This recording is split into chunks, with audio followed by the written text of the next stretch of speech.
Good afternoon, and straight away let me tell you that we have 3 FA Cup games for you that capture all the excitement and drama that you would hope to find in the 5th round of the competition. We start with Tottenham Hotspur against Coventry City, followed by 4th Division Peterborough against Manchester City, but our final top-of-the-bill spot belongs to Wolves and Wrexham. And to cap it all, I'll be apologising for misleading some of you last week. And in today's roundup, news of the 2 FA Cup replays and the first Sunday League match for 7 years, plus the much-requested action of the world's most expensive player. Well, let's go now to White Hart Lane, undergoing a facelift at the moment, to see many people's fancy for Wembley. Tottenham Hotspur played Coventry City, who were anxious to lift themselves following Tuesday's last-minute defeat by West Ham in the Football League Cup semi-final. Your commentator, John Motson. Glenn Hoddle passed a fitness test a few hours before the kick-off and hopes to continue his remarkable record against Coventry City. He's scored 6 goals against them in their last 3 visits to White Hart Lane. There's one change in the Spurs lineup, and that's at number 2, where Chris Hughton, who's been out with injury since Boxing Day, returns at the expense of Don McAllister. Gary Brooke, who would have played had Hoddle been unfit, is named as substitute. And don't be confused by the numbering in defence. The number 4, Graham Roberts, is the left-back. And Coventry, by coincidence, have a left-back with the same name. He's number 3, Brian Roberts. Coventry make 2 changes after that League Cup defeat at West Ham. At number 7, 19-year-old Steve Jacobs replaces Peter Bodak. And at number 10, Tommy English comes in for Mark Hateley, who's the substitute. Keith Birkinshaw, the Spurs manager, on his way out. And this afternoon's referee is Joe Worrell of Warrington. Tottenham, who start the match playing from right to left, are in the 5th round for the 21st time since the war. That's a record for any club. Coventry wearing sky blue, and the flag up immediately. It was Danny Thomas who made the challenge. But the linesman had spotted an offside, and it's a free kick to Coventry. This is an all-ticket match with only 3 sides of the ground being used. The limit was 41,000, although Coventry, whose fans have done a fair bit of travelling this week, had in fact returned some tickets. It was Roberts up with English, then Galvin with Thomas.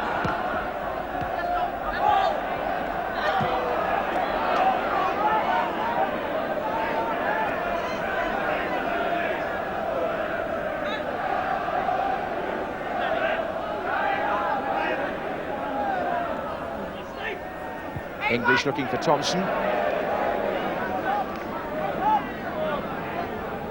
Lost his place quite early in the season, Tommy English, but got a chance to re-establish himself today. Here's Galvin for Spurs. Crooks.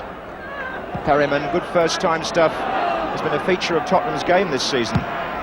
Offside against Thompson, who's the top scorer for Coventry with 11 goals.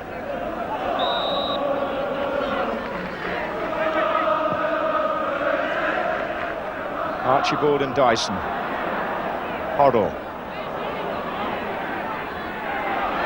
Is Daly missing out? Hoddle again, he's found Crooks. Archibald is in the centre, and so are 2 others as Hughton joins the attack. Away by Dyson, here's Perryman. Hoddle. Roberts. Well struck by a player who a year ago was with Weymouth and signed for Spurs around cup final time last year. It would be quite a romantic story if he was to actually reach the FA Cup final this season. Graham Roberts.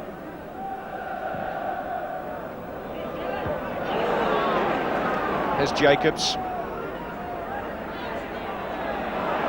And Hughton brought down by Steve Hunt rather heavily. Words exchanged. Referee Joe Worrell quickly on the scene, wanting a word with Hunt, presumably.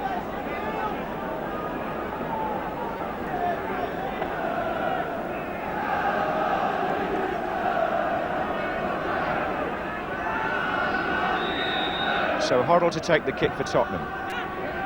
Lacey with the header. Crooks is in there. Ardiles.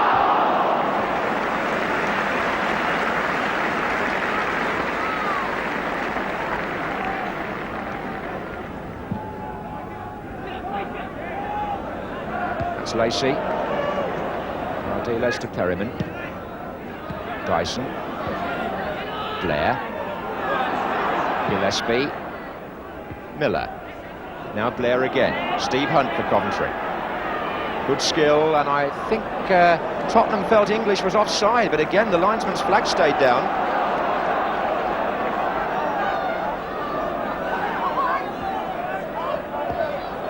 Ardiles away from Gillespie. Archibald intercepted again by Gillespie, and now Ardiles has got a great chance, and he scored. A terrible mistake by Dyson. Oh, a dreadful error by Coventry. And Ozzy Ardiles, with Dyson hanging his head, took advantage. Coventry appeared to have averted the danger, but Dyson's back pass went straight to Ardiles, who went round the goalkeeper and put the ball in the net. Really bad moment for Paul Dyson, and Ozzy Ardiles scores his 6th goal of the season, and it's been his best year in terms of goal scoring since he came to White Hart Lane.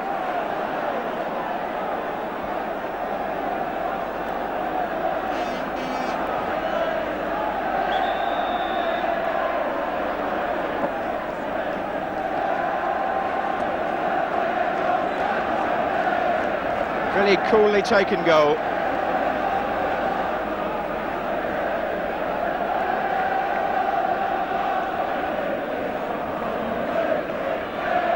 Dyson now in the attack. Thompson's on the far post.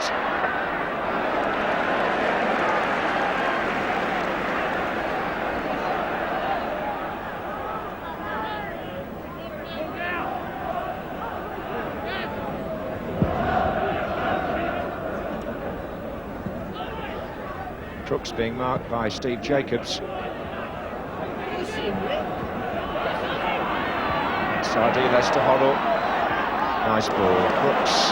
Archibald hovering in the centre. Crooks' shot comes back off Gillespie. Here's Hoddle. The back heel to Ardiles. Looking for Houghton. In a corner. Intricate play by Tottenham and productive.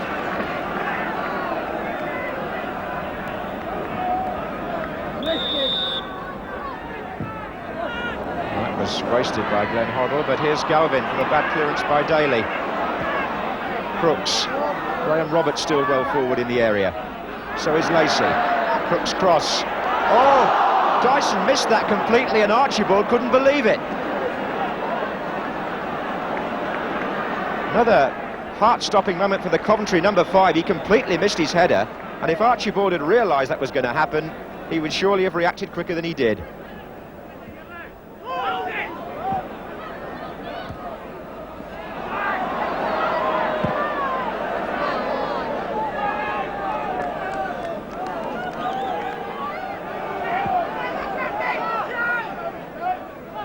Archibald.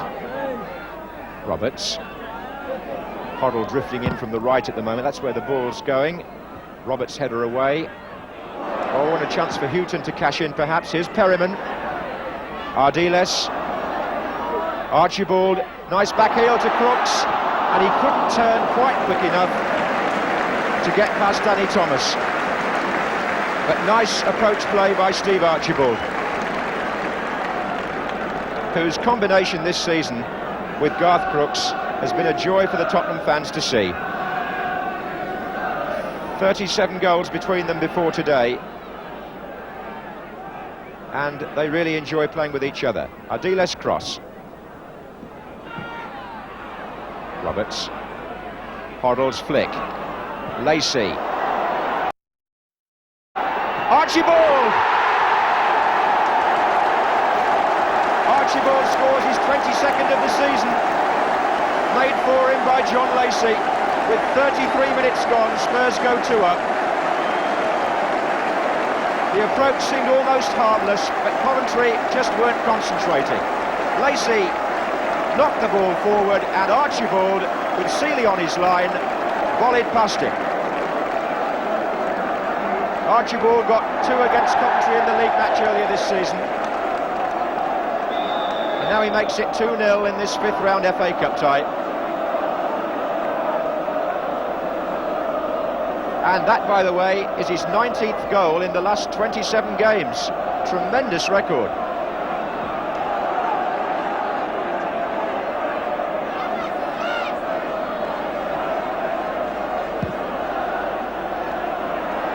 Waiting for Barry Danes to come.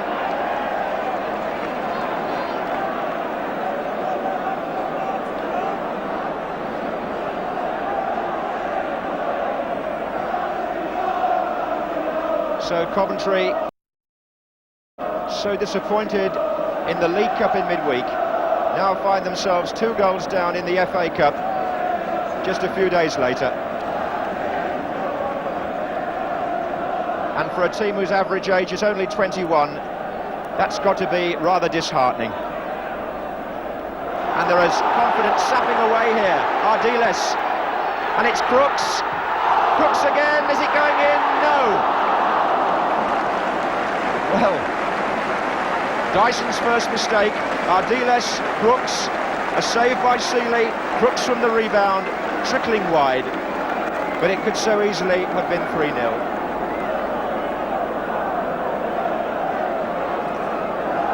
Coventry have got 2 against 2 here for a moment. A header was by Miller. Hunt was following up.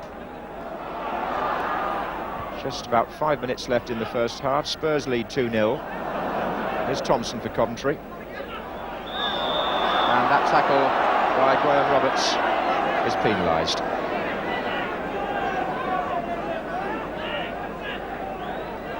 Dyson has made his way forward with Gillespie for this free kick. But it's been played short, and here's English, and they weren't concentrating in defence. And Tommy English gets one back with the Tottenham players half asleep. The big men were making their way to the far side of the penalty area, but it was played in short and low and quickly for Tommy English, and as Danes came out, he slid the ball underneath him. So, a Tottenham defence who will reproach themselves for that. And English, restored to the side today, comes back with a goal. And gives Gordon Milne's team renewed hope. Crooks. Oh, Ardiles again, and Seeley held on to it as Archibald came in.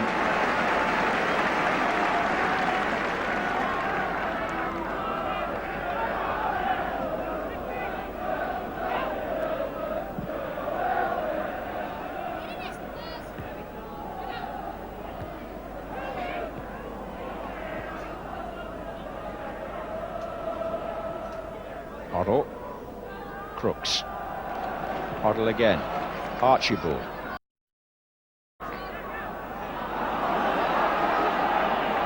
And again Tottenham was square, and here comes Gary Thompson over the goalkeeper.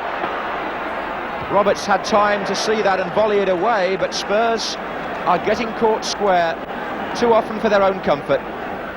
Perhaps spotting that the Spurs defence was vulnerable, Coventry manager Gordon Milne brought on attacker Mark Haitley at the start of the second half and took off defender Paul Dyson. And this is Roberts. That's a foul by Chris Hughton.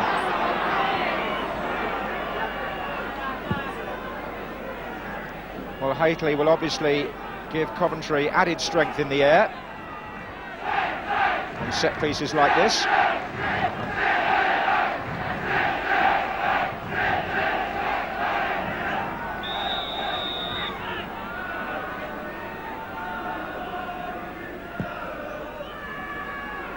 Oh, that was Haitley. Just proving the point. Well, his father was always noted for his tremendous skill, jumping and heading, and his son is built in very much the same mould. Perryman. Hoddle. Hunt. Striving to beat Hoddle, but it was the other way round, and Hoddle's ball is a superb one to Archibald. And here's Hoddle again, too far ahead of Crooks. There he is though. Perryman. Roberts. Ardiles. Hoddle. Galvin. Still Tony Galvin. Oh, saved by Seeley and Gillespie away, only as far as Perryman. And now Hoddle.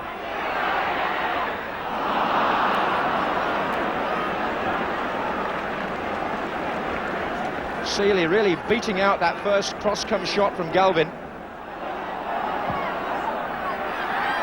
Bad marking again there, and English is almost in, and Daly's behind him. Here's Daly. And again. Well, you have the feeling that with two teams committed to attack here, somebody's got to score very shortly. It's still 2-1 to Tottenham. Here's Hoddle.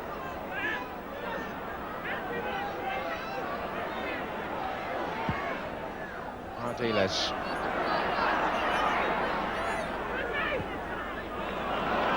Crooks.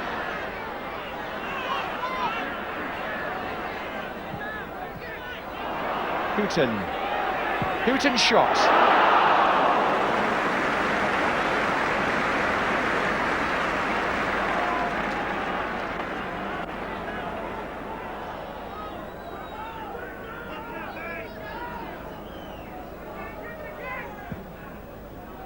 Again, the long kick by Seeley, the jump by Thompson, the clearance was by Perryman.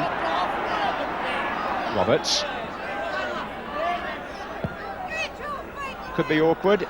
Daly is in there, Thompson's in there, and he didn't middle that at all. And Spurs are going to make a substitution. Ozzy Ardiles is going off, and he's going to be replaced by Gary Brooke. He's the number 12 then for Tottenham.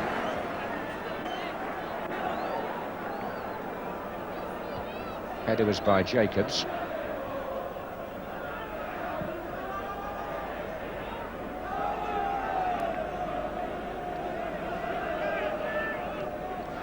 So, are Coventry going to go out of 2 cups in a week, or can they come back and force a replay here in rather less than 15 minutes?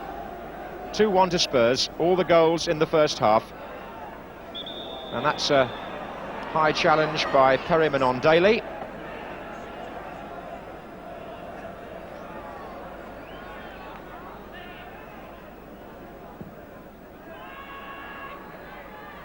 That was Thompson. That's Perryman to Hoddle, and he's found Galvin, and Spurs looking now for something further forward. Brooke has joined the attack on this side. Still Galvin. Crooks. Archibald, it's a bit tight in there. Here's Perryman. Hoddle to his right. Houghton is well forward, it's Chris Houghton! It's there!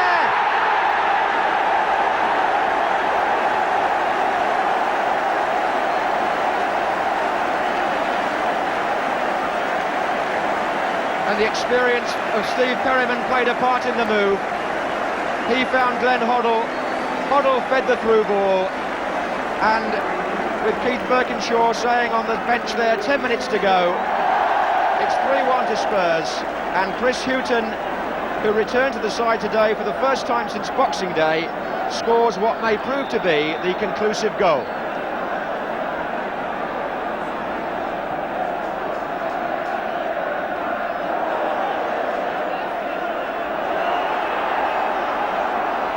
Here come Tottenham again. Hoddle, outside him is Gary Brooke. On the far post is Crooks.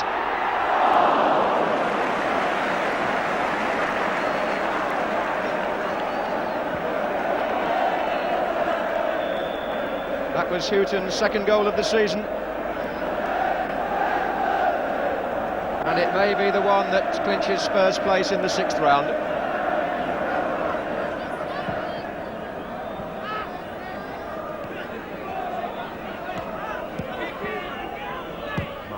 Pushing it back.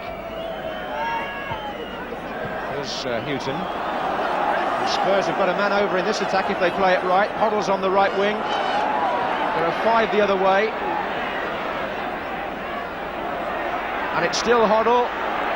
And it's still Hoddle. And everything was right, apart from a rather feeble shot by his standards.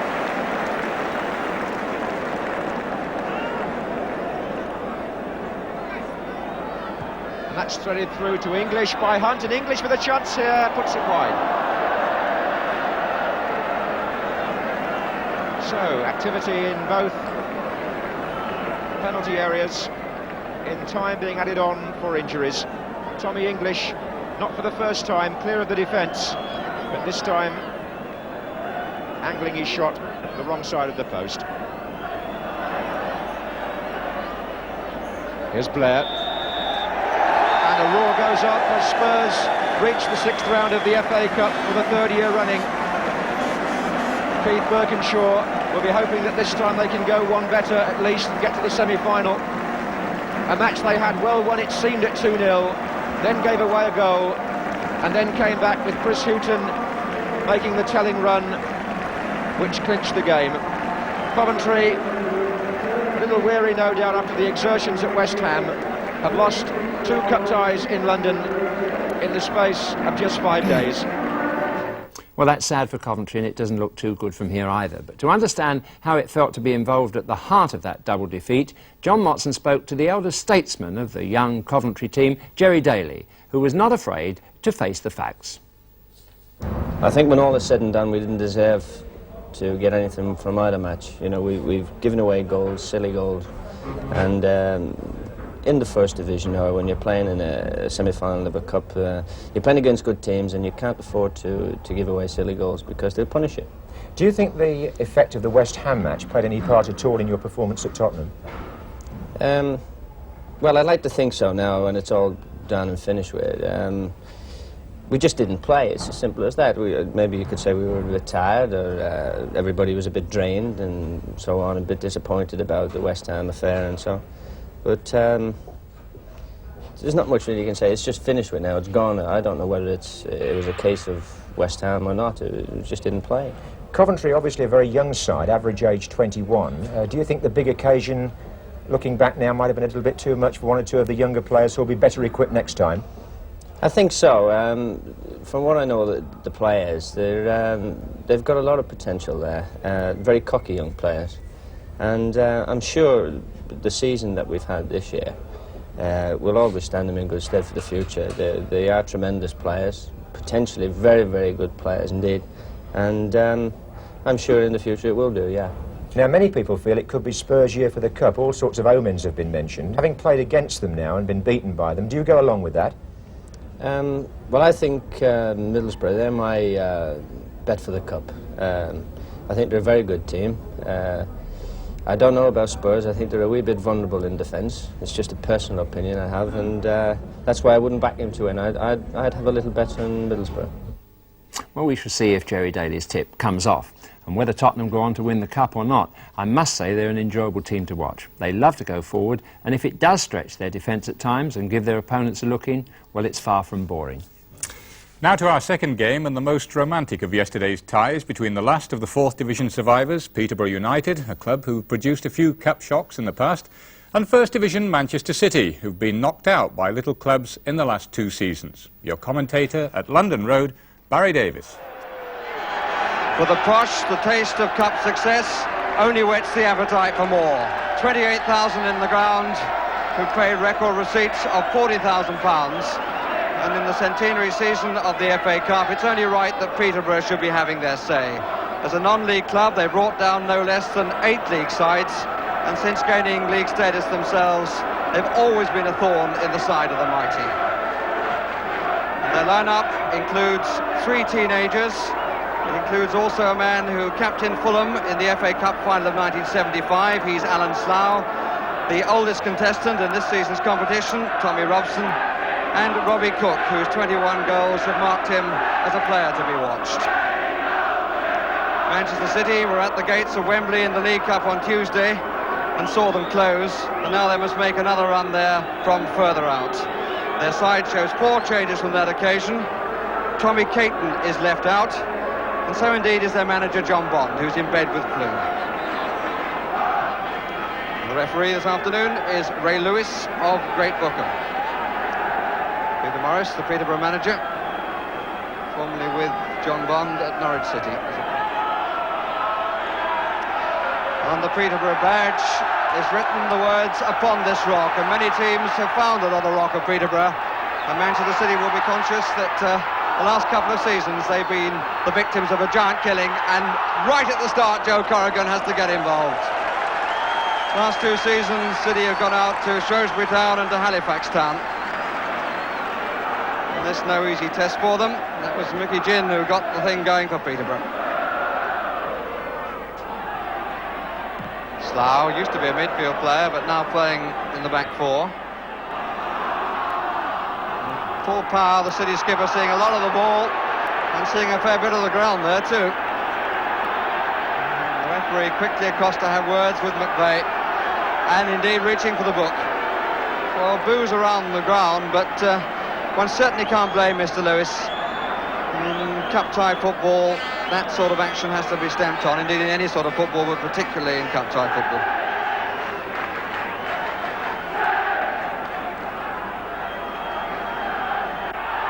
It's out for the goal kick.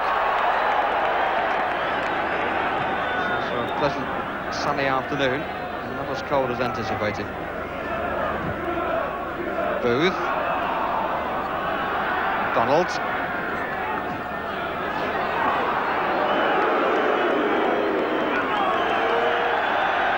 Slight inquest going on. Met by Slough. Phillips. Mackenzie. Needs somebody to go left for him. Parry's there. Reeves, now they've got somebody right. There's Hutchison. And Massing in the middle. And Hodgson covering at the expense of a corner.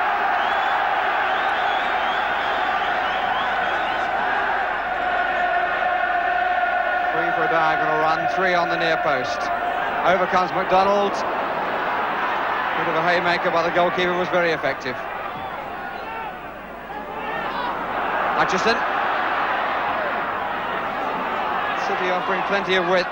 Fire again. And Booth. The goalkeeper moving his feet to cover. Not a good throw out, but McVeigh making something of it.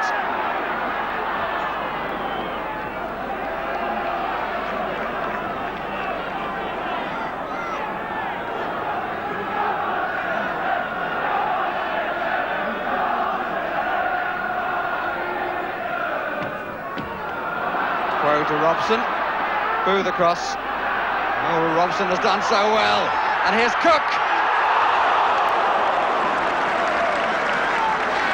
Marvellous piece of play by Robson. Lovely turn with Booth looking to head the ball out, and Robbie Cook going for the narrow angle. Certainly did enough to worry Joe Corrigan. When City lost in the last 2 years to supposedly lesser sides, conditions were a factor. Very hard ground at Shrewsbury, very muddy ground at Halifax, but playing conditions here are absolutely perfect.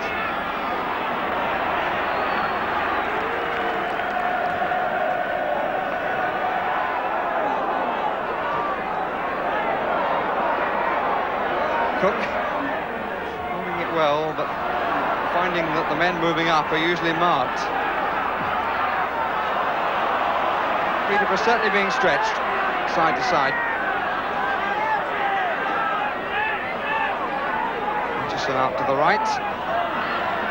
Reeves on the far post. Good play by Hutchison. That's Bennett.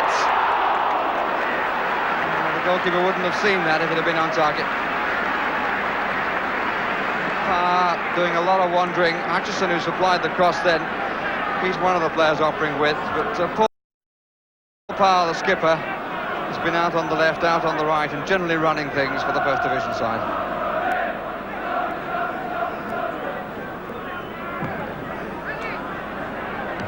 Kellock. Robson. Hodgson. Space here on the right. Ball with Quo. Oh, that's good pace inside. Ginn wants it in the inside left position. Quo rather belatedly having the shot. But as he made the run, he had Ginn diagonally forward and didn't see him. He was certainly calling for it.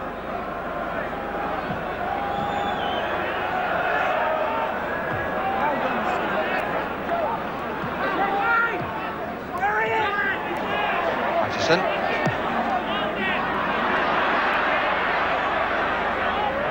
Bennett drawn slack out. Mackenzie's in the middle, away by Slough.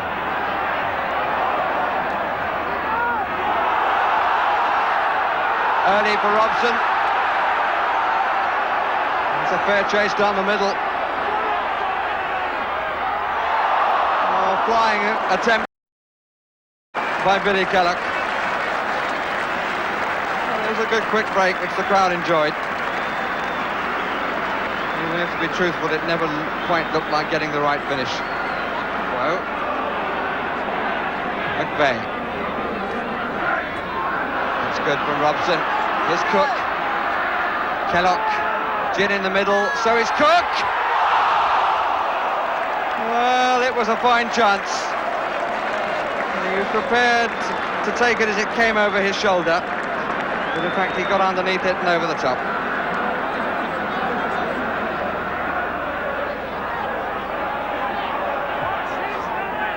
Reeves.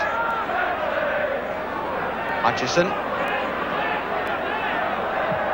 Plenty of players forward. But now Robson for Peterborough. Vey. Came from Notts County, the side that Peterborough beat in the previous round. Gin. That's nicely inside. He's got a man wide to the right, but he's going to have a go on his own. And it came off Reeds. And it forced Corrigan to activity. Jim wanting to do it on his own, and the ball came off Nicky Reed, and there was an agonising moment, and it looked as though it might just squeeze past Corrigan. But Corrigan back in time.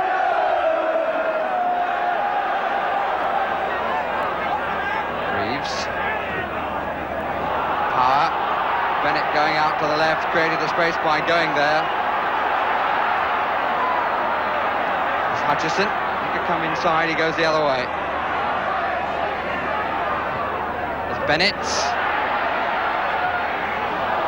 Slack doing a good job. He's staying behind him as Bennett tried to turn. And Parry can come up and take the corner.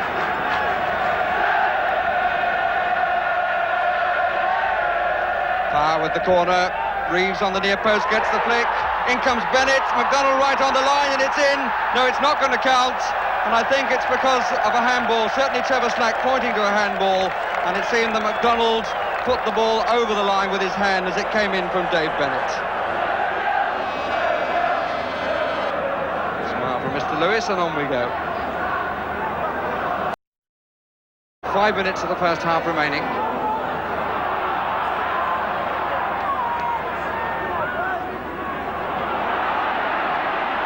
Bennett.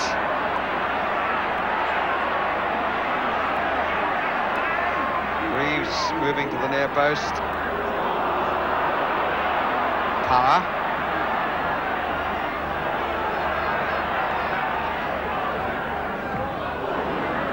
By Quo. McDonald.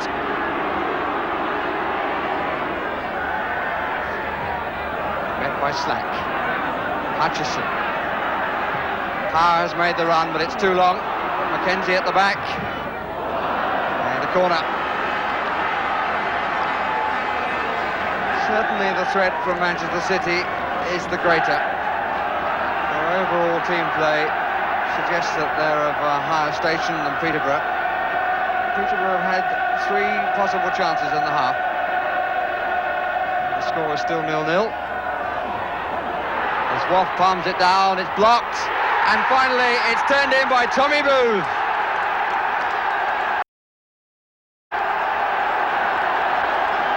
The first attempt was blocked, and Tommy Booth, spinning round, thumps it high into the net. And I'm not surprised that he celebrates that, because he hasn't scored for 2 seasons. His last goal was in the League Cup against Blackpool in the 3rd round replay. And it gives the First Division side breathing space as half-time approaches. Good spin by him, and Peterborough are 1 down. It's Kellock, and the free kick to Peterborough.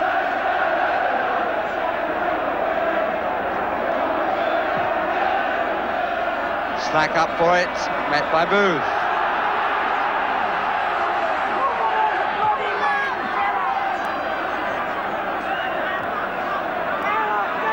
Motson. Gin. Does carry the ball well. Can he come inside now? He was trying to, and Gow took his legs away as Gin turned at quite a sharp angle. Peterborough with 4 players in the area. Now Gin could come inside again. Looks for the right one. Robson is at the back and gets the nod in, and Kellogg the wrong side of the post.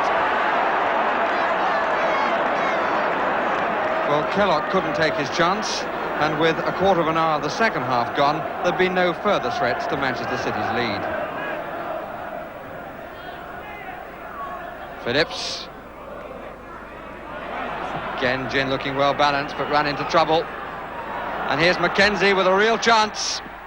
And a good save from Woff. Certainly gave it plenty of thump, Steve Mackenzie.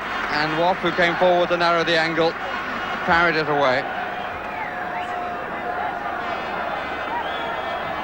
It's curling again, but that time more comfortably for a keeper.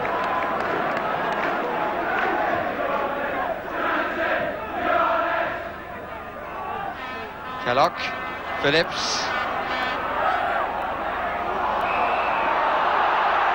Free kick for the challenge by Booth, who kicks the ball away, and for that he will be booked. Peterborough pleading on Booth's behalf, it seems.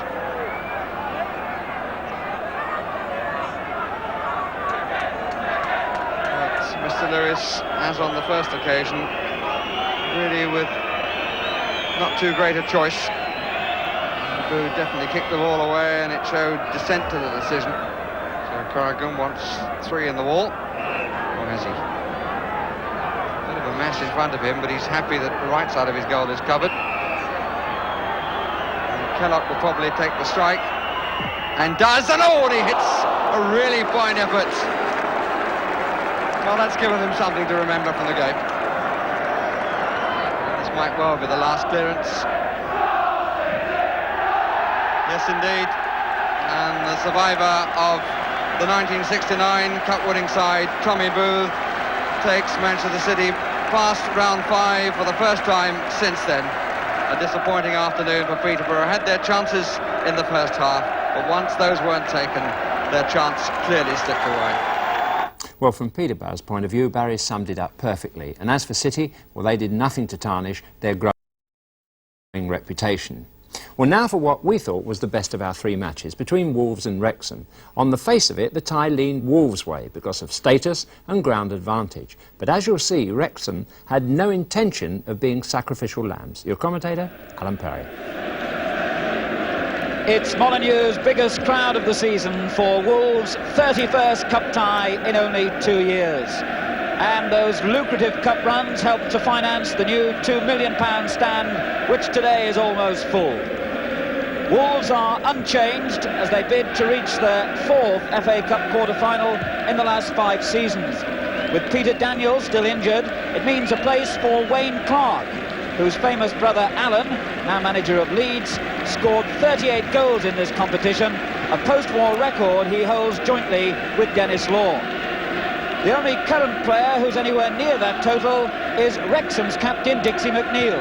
He has 28 cup goals, including the winners in the previous rounds against West Ham and Wimbledon. Well, Ian Edwards is fit to continue his link-up with McNeil in the Wrexham attack. And a marvellous atmosphere at Molineux. And today's referee, Mr. Alan Robinson of Portsmouth. So it's Wrexham in the white shorts who start us off attacking from right to left. And their cup record in recent years is as good as any club outside the First Division. Aim for Gray, and it finds him. Hibbett underneath it. Now Richards, Jones reaching it before him. Here's Hibbett again. Now Eaves. Pulled it back well. And a little suspect of a push then from Jones as the ball came into the box, but referee Robinson right in line with play, and Wolves get the corner. Call on the near post, Eves on the far post. McNeil away, but Hibbett again.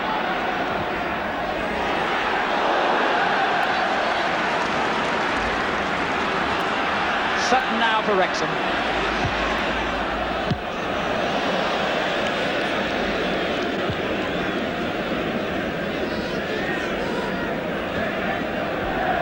Minutes gone, no goals.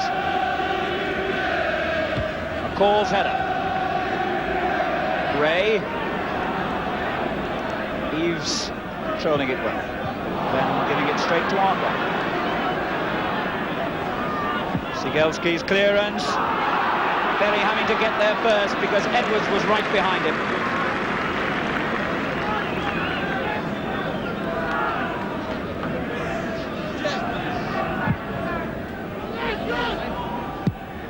Right forward, Parry. Jones.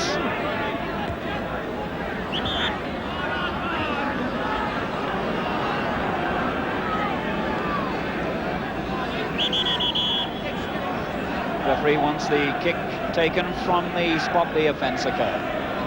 Sped up.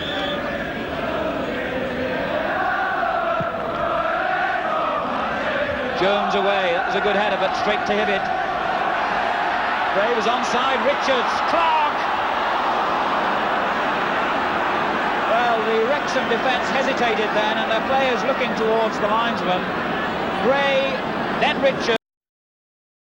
Finally the ball reaching Clark, and he scooped it right-footed wide of the Wrexham goal, and that was a let-off for the second division side. And Edwards being pushed by McCall.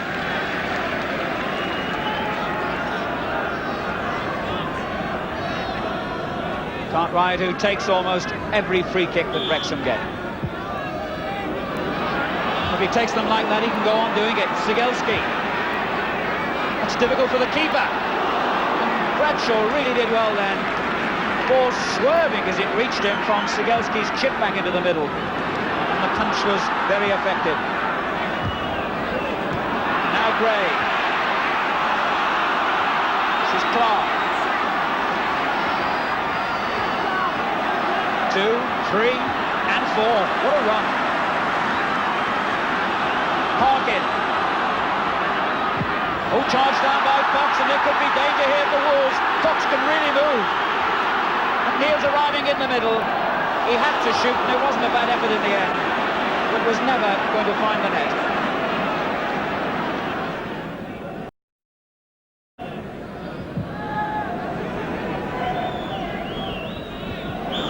Well, Joey Jones has always been somewhat unorthodox, and certainly looked a little bit awkward as he climbed for that one.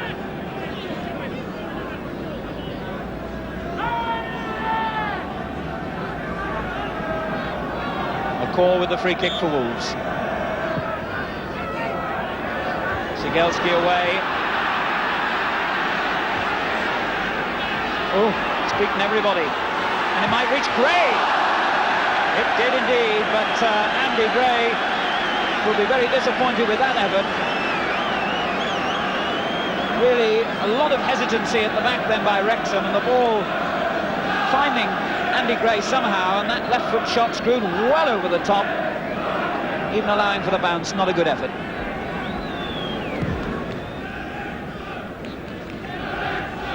And again, it was Edwards who got there first. This is Fox for Wrexham. Dwyer. Parry will reach that. Wrexham get an unexpected corner, which is the signal for Wayne, Sigelski and Joey Jones, the two centre-backs, to move upfield. Sigelski and Edwards on the near post. Bradshaw's punch. In. Wrexham have scored through Fox. Their first worthwhile attack of the half, and Wrexham have taken the lead. The corner floated over by Cartwright two big men, Sigelski and Edwards, on the near post, but it finally reached Fox, and his looping header into the top of the net has given Wrexham an unexpected lead. 29 minutes gone. Wolves 0, Wrexham 1.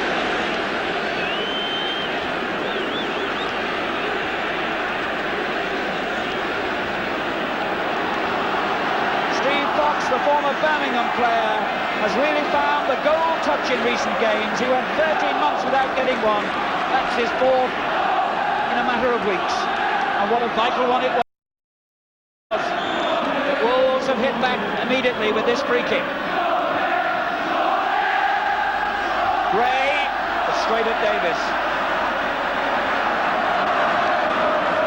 Anxiety showing on the face of John Barnwell, the Wolves manager.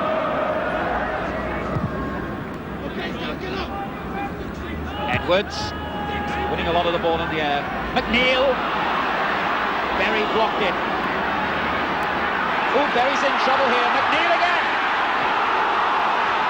And the Wrexham players appealing for handball as the ball was cleared. The referee has waved play on. And offside again on Atkinson. Well, looking back on that incident in the Wolves goal mouth, Parry, who did well with the initial block, almost ran himself, and indeed did run himself into trouble as McNeil turned to hit the ball back. Wrexham's players appealed for handball, but the referee said no.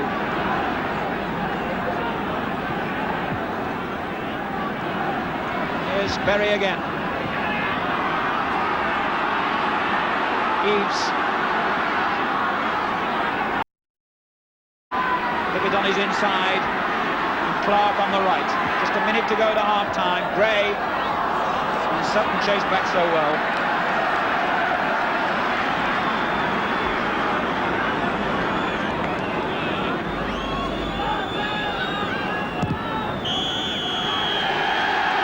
So the roars from the Wrexham fans and their hero Steve Fox with that goal in the 29th minute against the run of play. And frankly, Wrexham have only had one other opportunity since then, when Wolves made a mistake in their own box. But then again, Wolves haven't created too much danger either. Wolves 0, Wrexham 1.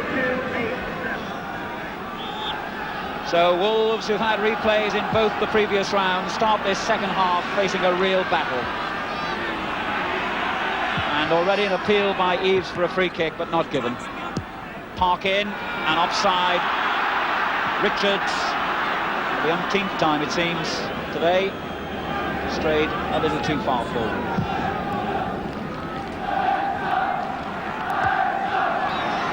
Suspicion of a push then, but the referee waves play on. This is Clark. Wolves. Palmer on his outside. Long for Hibbett. Sigelski. Now Parry. And that was always going to be difficult. Clark. Three men in the middle for him to pick out here. Oh, well, it was brave, and it was as well for Wrexham that Cartwright was.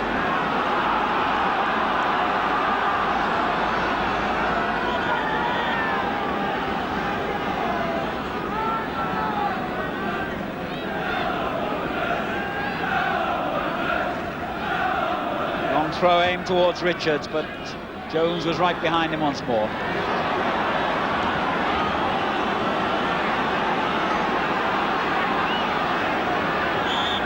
McCall coming forward for the free kick.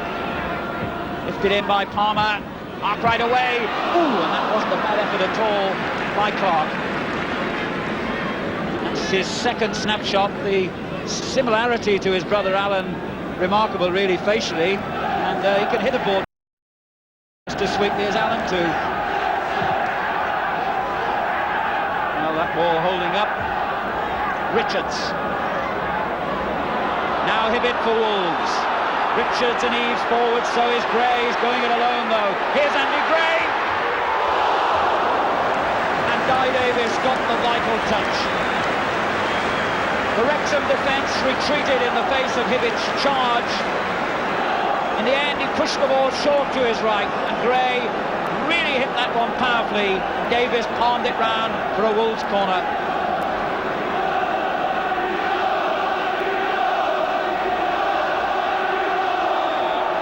Richards on the near post, Eves on the far, Gray making the run, and Davies with the punch. Here's Palmer. Parkin.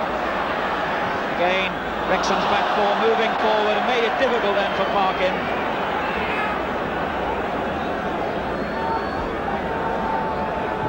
And Wrexham defending pretty well.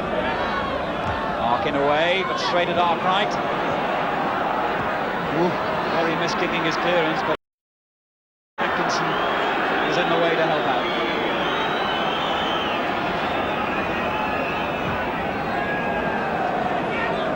Now Eves for Wolves. Dispossessed again by Fox.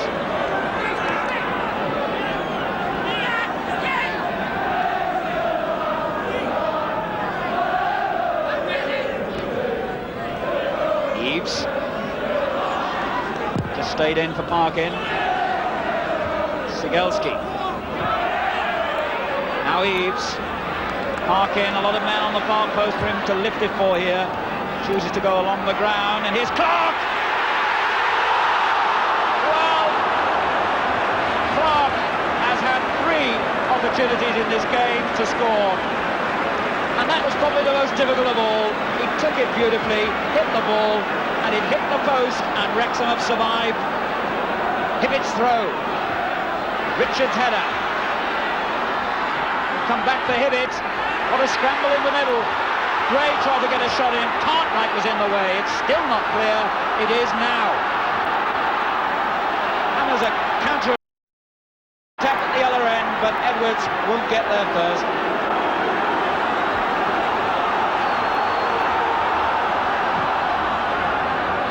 And now the crowd getting behind Wolves. A tremendous atmosphere. Always a great ground when it's nearly full, and it is today. Shout. Our ball, indeed it was, for Wrexham. Parkin. Now Parry, the great roar, by the way, for the sight of Norman Bell, the Wolves substitute, warming up on the touchline, but here's Cartwright for Wrexham. McNeil and Edwards in the centre. Edwards, McNeil, great save! Very nearly clinched it then. Cartwright's run down the left. The little flip by Edwards. McNeil stooping and almost conquering. And that was a marvellous save by Bradshaw to deny Dixie McNeil his usual goal. Parry on from Clark to Hibbett.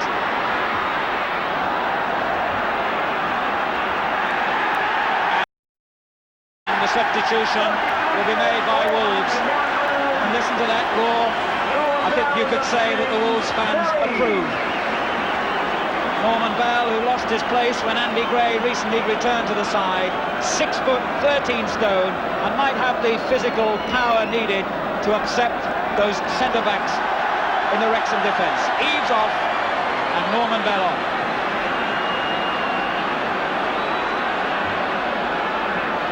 Throw in aim towards Richards. Here's Bell. Oh! And the shot in the end by Palmer. Well, that could have been really dramatic because Bell had only been on the field for about 5 seconds, and the little flick header on by Richards from that long throw in almost reached him. In the end, it fell at the feet of Palmer, and his shot went wide. Edwards, and he was being fouled from behind by McCall.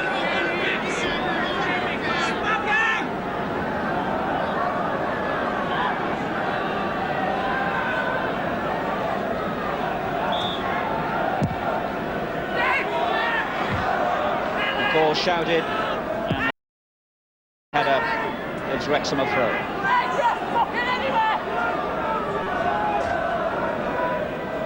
Edwards, Arkwright, typical that for Palmer. He did well, but perhaps he didn't. And again, Dwyer prepared to move forward where nobody expected it. He'll have to race to get back now as Wolves attack once more. with Atkinson. Richards, Harkin in space. Oh, it took a bounce, and it'll reach Gray. Davies has done well. Here's Bell. And in the end, it was Sutton who got it clear. Still not out of play. Swung back in, and Davies the hero again. Still the pressure. Here's Dwyer. Leaves it to Sutton. Parry back in. Richards and Gray in space. It'll break for Bell. What a substitution by John Barnwell. Norman Bell has been on the field a matter of minutes, and Wolves are back in the game. 20 minutes to go, and this cup tie comes to life. A period of sustained pressure by Wolves. Davies had twice rescued Wrexham with marvellous goalkeeping, but in the end, when the ball was put back in, Bell, Gray and Richards were all on hand, and it was Bell's ferocious shot which brought Wolves level. 1-1, and what a finish we've got in prospect now. Here's Edwards now for Wrexham. Can they get back into this game? McNeil's the man who can do it, and very nearly did. Dixon McNeil, who scored more goals in the FA Cup than any player currently in the game. Came close then. And the crowd singing the name of Norman Bell, the Wolves substitute, who's brought them back to life.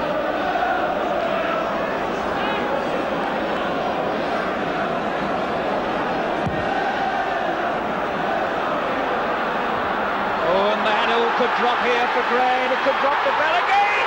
Oh, he's got another!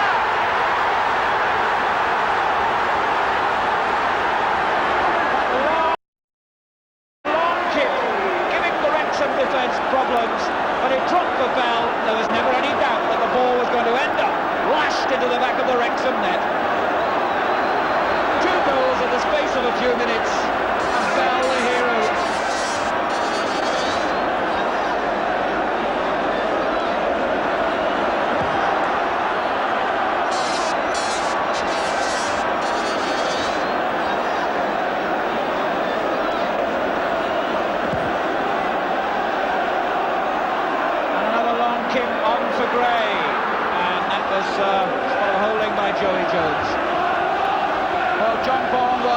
Barker must be delighted the way the substitution has come off.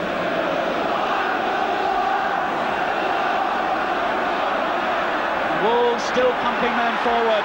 Oh, and Bell's got the touch which might have produced another.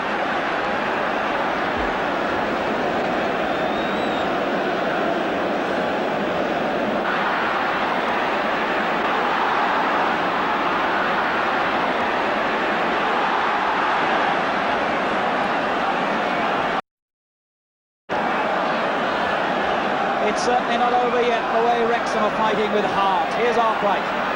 Hill. Driven against Atkinson. Dwyer. McNeil.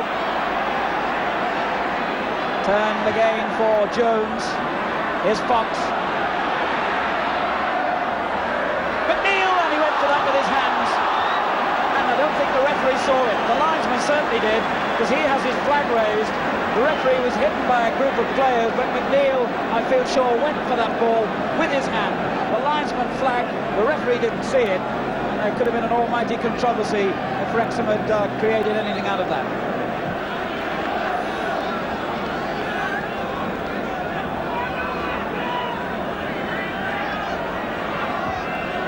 Now Sigelski for Wrexham.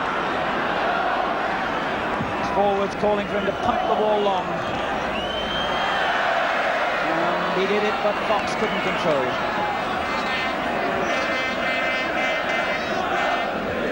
Came off Jones, and that's another Wolves throw.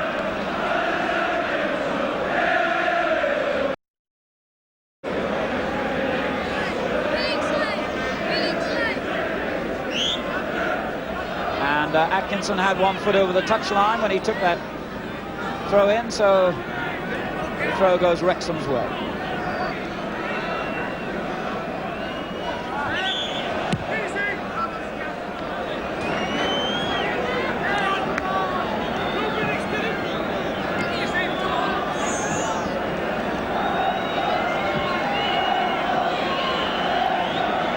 So we move into the final couple of minutes. And Wolves happy to take a long time over this free kick. Parkin will take it. Aims it at Bell. And here's Bell again. Gray! Marvellous save. What an effort by Gray. Danger not gone for Wrexham yet. If it did well, and that's a corner. Well, Andy Gray could have scored a really spectacular goal then had it not been for Davies, who's played outstandingly well for Wrexham and yet been beaten twice.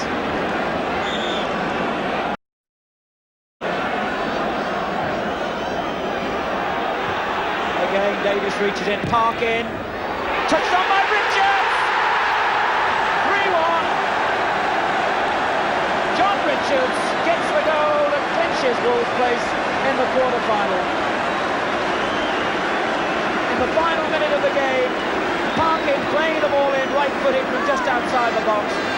The most delicate of headers by John Richards, and it was just enough to divert the ball out of Davies' reach, and Wolves have clinched a victory that for so long looked as though it might go the way of Wrexham instead.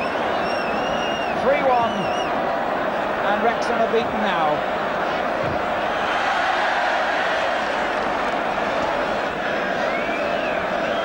Here's Fox, Arkwright, on for Hill as we move into injury time. Bradshaw falls surely, and despite the challenge from Vinter, he holds on to it.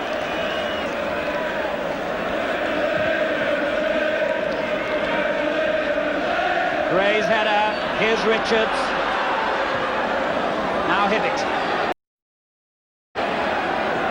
Oh, lovely ball on for Richards. Brought down just outside the box.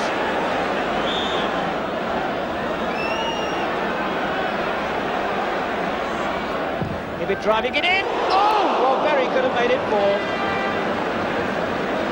He really drove that across Hibbett, and the final deflection was off a Wrexham player. Hibbett in a hurry to take the corner. Ooh, Berry, and that's the final action of a cup tie that turned dramatically midway through the second half. Fox it was who gave Wrexham a first half lead. They battled away well, but when this man arrived, well, for whom the bell tolled, Wrexham, it tolled for you today. Bell came on, 2 goals in 2 minutes, turned the game completely. Then Richards got the third late on, and Wolves go through to their 4th quarter-final in the space of 5 seasons. Wolverhampton Wanderers 3, Wrexham 1. Well, Norman Bell's substitution there turning the tide in Wolves' favour. But until then, it looked as if Wrexham were going to survive the pressure and hold on to their 1-goal lead. But the game is for 90 minutes and substitution is allowed within the laws, and some players seem to thrive on it. Well, Norman, it looks as if you've become the new David Fairclough, because that's not the first time you've turned the game coming on as substitute recently, is it? No, that's, well, you could say the 3rd time in 3 games, because West Bromwich Albion, the tide seemed to turn a little bit 2 weeks ago. Last week, we got the equaliser in the last few minutes when I came on, and today, everything's just been unbelievable. Now, watching from the bench, did you honestly think that Wrexham were going to hang on? It looked as though they might. No, I said to Richie Barker after about 5 minutes of the second half that I couldn't possibly see them holding out for the full time. Why were you convinced? We hadn't really played in the first half, and yet we still hadn't been in any trouble. We started off a little nervously, and the pitch didn't help, so the boys were thinking twice before playing a lot of balls. And I just knew that we could step up again. We just needed that first goal, and I knew the rest would follow. So what were the instructions from Richie and John Balmer when they sent you on? Stir them up. Well, you certainly did that. The crowd were right behind you as well, weren't they? Oh, it's tremendous, absolutely fantastic here. It's happened the last 3 games. They're really getting behind me. I was left out for the cup tie at Watford. That was the first game I missed. And since then, they've really gotten behind me and cheered me on. So it's been really great for me. Well, on Wrexham's behalf, we should refer to their appeal for a penalty for handball when they were leading 1-0. And there's no doubt in my mind that the hand or arm made contact with the ball. The pointed issue is whether it was intentional. Well, that's a matter of opinion, and it's only the referees that counts on the day. But if I'd have been the defender involved, I'd have been enormously relieved not to have heard the whistle blow. Well, you can hear the draw for the 6th round at 12:30 tomorrow on Radio 2. And what we do know already is that 7 First Division clubs will be in the quarter-finals, because one of this week's replays is Everton against Southampton on Tuesday night. Everton manager Gordon Lee, happy with his team's performance at the Dell yesterday, has Steve McMahon available again after his 2-match suspension. And that's just as well for Everton, as fullback John Bailey was having treatment for a hamstring injury this morning and is very doubtful for the replay. Southampton manager Laurie McMenemy is more hopeful of his 2 injury problems. Nick Holmes took a knock against Everton and had treatment today, but should be okay. And Graham Baker, who missed yesterday's game with a thigh strain, will also be in the squad, which travels to Goodison. The other replay takes place on Wednesday, with 3rd Division Exeter City playing Newcastle of the 2nd at their own St James's Park. And the Devon club had every reason to celebrate at the end of yesterday's 1-1 draw, which brings them another welcome pay night after their 4th round replay win against Leicester. Exeter are not only still fighting in the FA Cup, but are battling on with a 3rd appeal against the Football League's decision to fine them £5,000 plus costs for failing to play a game at Scunthorpe in 1974 when their team was riddled with flu. The only fitness problems for the replay concern top scorer Tony Kello, who is again feeling his hamstring strain, and Lee Roberts, who was hurt when scoring the equaliser at Newcastle. Both are receiving treatment from Exeter's 2 lady physios and are expected to play. As for Newcastle, manager Arthur Cox told me today that striker Bobby Shinton is seeing a specialist this afternoon about his knee injury and is definitely out of the replay, but he hopes that his captain Mick Martin will be fit to play. Arthur also added, "We have a hell of a game on our hands now, a real cup tie." Meanwhile, this afternoon, the first Sunday League match for 7 years was staged at Darlington, and it was a great success, with a crowd of 5,932 compared with their season's average of 2,500. The result, Darlington 2, Mansfield 2, which means that Mansfield stay 3rd and are now 6 points behind 2nd-placed Lincoln. Permission for Sunday football, of course, came only last Monday at the meeting of League club chairmen, when the major change in the game's future was the acceptance of 3 points for a win starting next season. And it's been quite a week all round, with that meeting, League and FA Cup dramas, and the £4 million transfer of arguably the most exciting footballer in the world, Diego Maradona, who has moved from Argentinos Juniors to Boca Juniors. And that gives us an opportunity to look again at the brilliant Argentinian international and the moment of magic so many of you keep asking us to show from the match against England at Wembley last May. Oh. Maradona again. And he's taking the ball on!